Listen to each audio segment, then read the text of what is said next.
Let's talk about something I think a lot of us deal with, especially when we're trying to grow in our careers.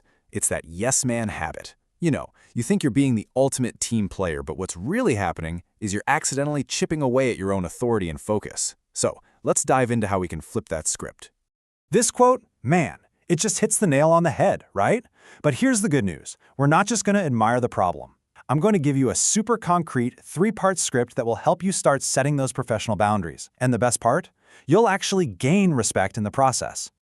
So, first things first, let's do a little self-check.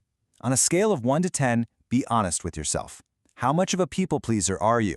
If you're anywhere near an 8, 9, or 10, hey, you are in good company. It usually comes from a good place, right? You don't want conflict. You want to be liked. But we're about to see how that instinct can seriously backfire. Okay, before we jump into the how-to, we've really got to understand the why. We need to see what's really at stake here, the passive trap. And honestly, it's the perfect way to describe what happens when yes becomes your default setting. Here's the thing about always saying yes. There's a hidden message there. When you agree to every single thing that lands on your desk, you're unintentionally telling people that you don't have your own priorities straight. It makes it seem like your time isn't already allocated to important work, which just isn't the vibe of a focused, impactful leader. And this is where it gets really real. In the professional world, communication is pretty much everything. If you're feeling overwhelmed but you just smile and nod, you're not giving anyone, not your boss, not your colleagues, a chance to understand what's actually on your plate. They can't respect a boundary they don't even know is there. Okay, so we've seen the trap, we get the cost. Now for the good stuff. How do we actually get out of it? Well, it's not just about learning a few new lines. It starts with a really crucial shift in how you think. This right here, this is our North Star. Assertive communication, it's not aggressive, it's not rude, it's not being difficult. It's that perfect sweet spot. It's direct, yes, but it's also respectful. And it's all built on this idea of mutual respect, that your time and your priorities are just as important as theirs. So let's just quickly break this down. On the one hand, you have the passive approach. That's where you avoid conflict, say yes to everything, and head straight for burnout. Then you've got the other extreme, aggressive, which is all about blaming people. What we're aiming for is right in the middle, assertive, where you respect yourself, you respect them, and you communicate clearly. I absolutely love this analogy. Think of yourself like a music producer. If the drummer in a band says, "Hey, turn my drums way up," a bad producer just does it. A good producer says, "Okay, I hear you, but let me explain how turning up the drums is going to drown out the guitar and vocals." See? You're not just taking orders, you're managing the whole project. All right, let's get to the main event. This is the actionable, practical tool that you can start using like tomorrow. This is your 3-step script for pushing back respectfully. But first, a quick timeout. There's a golden rule you gotta follow, especially for those big requests, the ones that make your stomach drop. Give it 24 hours. This is not about avoiding the issue. It's a power move. It gives you time to let that initial emotional sting fade so you can respond calmly and strategically, instead of from a place of panic. Now, when you're ready to actually write your response, this is your secret weapon. It's called I language, and it is a total game changer. Basically, it's all about framing the situation from your point of view, what you're focused on, what your concerns are, instead of making it sound like an accusation. And look at this, the difference is night and day, right?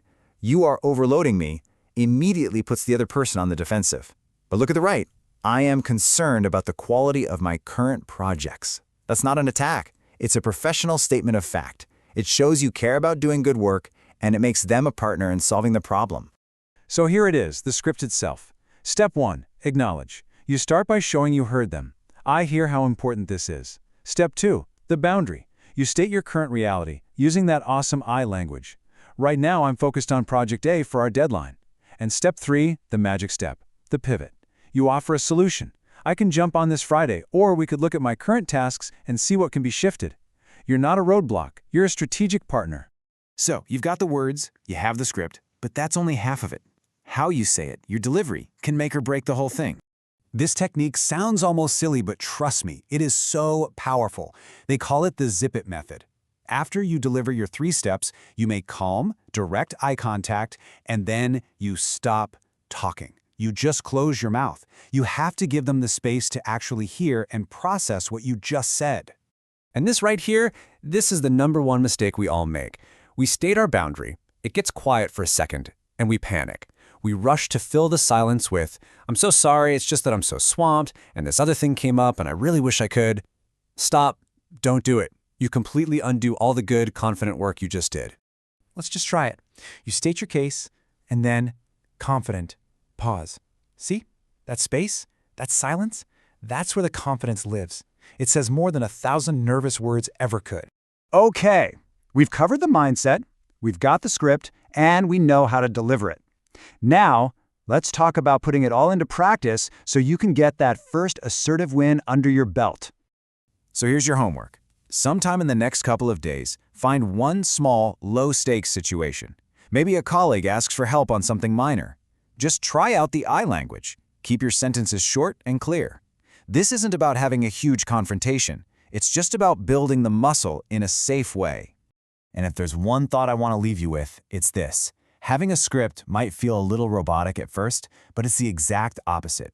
This structure gives you freedom. It gives you the freedom to stay calm when you're under pressure, and when you have a clear framework for saying no, it makes your yes a whole lot more powerful and respected. So, that brings us to the final question. Once you start doing this, once you master the skill and you start getting back your time and your focus, what are you going to do with it? What's the really important, high-impact work you'll finally have the space to tackle? Because that's the real prize here.